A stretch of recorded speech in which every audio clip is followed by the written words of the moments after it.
গোটা দেশ জুড়ে 18তম লোকসভা নির্বাচন চলছে বিভিন্ন দফায়।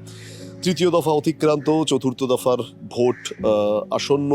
এই জায়গায় দাঁড়িয়ে আমরা শহর কলকাতায় এখন যে রাস্তাটা দাঁড়িয়ে রয়েছি, অবশ্যই আজকের প্রতিবেদনে অত্যন্ত উল্লেখযোগ্য বিষয়। তার কারণ এক সময় তার বক্তব্য, তিনি প্রেস বিটে কি বলছেন, সাংবাদিকদের তিনি কি বলছেন, এটা কিন্তু রাজ্য রাজনীতিতে কিংবা দেশের রাজনীতিতে খবরের শিরোনামে উঠে আসতো। আজ কিন্তু সেই বিষয়টা নেই। তার কারণ গত 1.5 বছর তিনি কিন্তু সশরীরে ভোট দিতে যেতেও পারেননি তার অসুস্থতার জন্য। এক সময় তিনি এই রাজ্যকে চালিয়ে গিয়েছেন, দুবারের মুখ্যমন্ত্রী। হয়তো এতক্ষণে যারা এই প্রতিবেদন দেখছেন তারা কিন্তু খানিকটা আন্দাজ করতেই পেরেছেন। আমি বলছি রাজ্যের প্রাক্তন মুখ্যমন্ত্রী বুদ্ধদেব ভট্টাচার্যের কথা।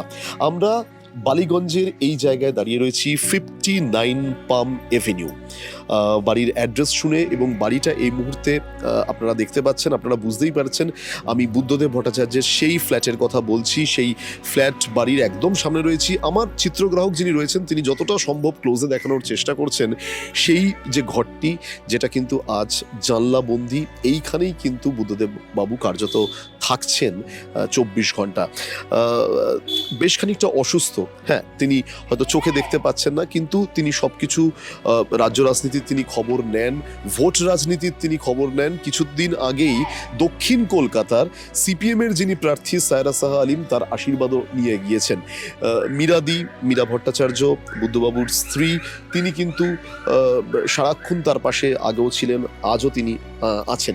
সুতরাং এবং আজকের কিন্তু এই বাড়ি কার্যত বা এই রাস্তা কার্যত কিন্তু সুনসান। কিন্তু একটা সময় যে কথা বলছিলাম, এই 59 পাম এভিনিউয়ের এই বাড়িতেই রাজ্য রাজনীতি শুরু করে আপনি যাই বলুন সবসময় খবরের শিরোনামে থাকতো। তার কারণ যখন তিনি রাজ্যটাকে চালাতেন, দিনের শেষে তিনি এখানেই ফিরতেন।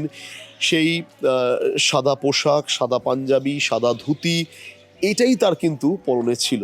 আজও তিনি কিন্তু হয়তো তিনি বিছানায় থাকলেও তার মস্তিষ্ক ভীষণভাবেই সচল।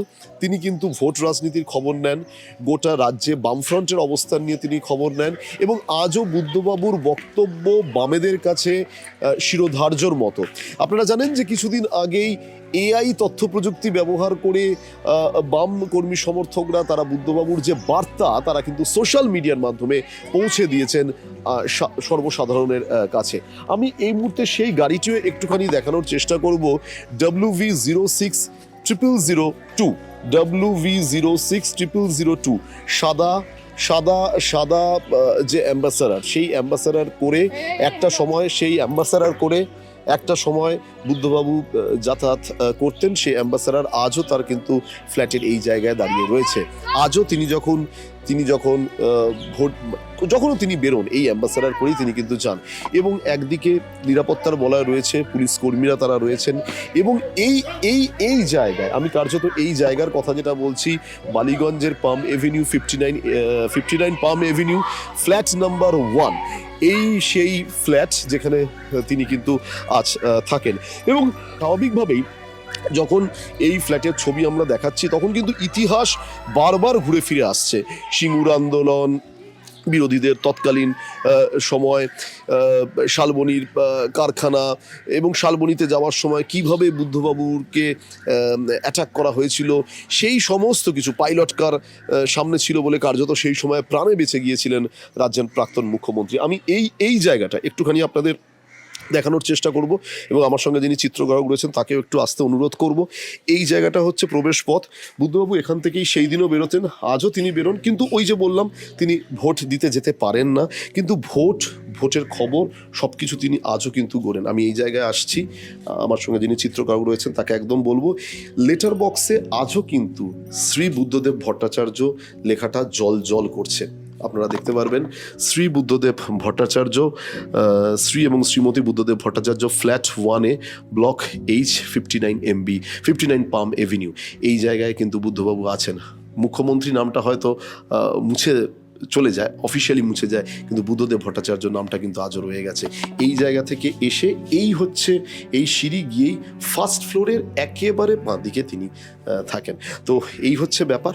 আমি এই প্রতিবেদন আপনাদের সামনে এই কারণে তুলে ধরলাম, তার কারণ হচ্ছে এই মানুষটা আজও কিন্তু রাজ্য রাজনীতিতে বলুন কিংবা বাম রাজনীতিতে বলুন, তিনি কিন্তু ভীষণভাবেই প্রাসঙ্গিক। আমরা যখন প্রতিবেদন করেছি বর্তমান ভোটের ময়দানে যারা দাঁড়িয়েছেন, প্রবীণ বাম ব্যক্তিত্ব সুজন চক্রবর্তী কিংবা আমি মোহাম্মদ সালিমের কথা বলবো, তারাও কিন্তু এই মানুষটির কথা বারবার তারা বলেন।